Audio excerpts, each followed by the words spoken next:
The question to some degree is, how do you help someone that's lost?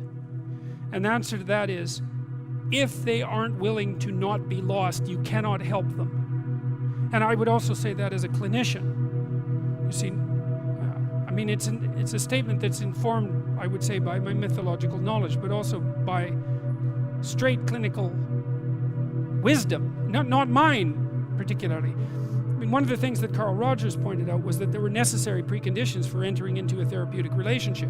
And that would be really any relationship where the mutual flourishing of the two people involved was the paramount goal.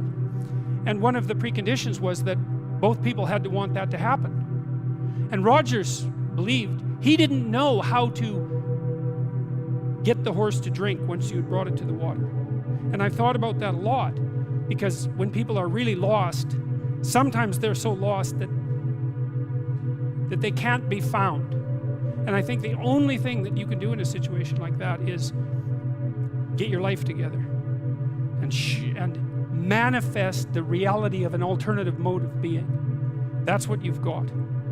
And so that's the only way I know of to solve an intractable problem. Don't cast pearls before swine. And what that means is, if you're trying to help and it doesn't work, then stop helping.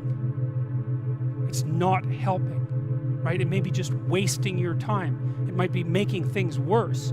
Now, if you're offering something and it's not taken, then perhaps you should be offering it somewhere else.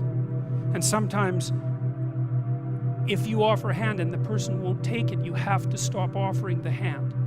And then what you do is you go off and you have your life.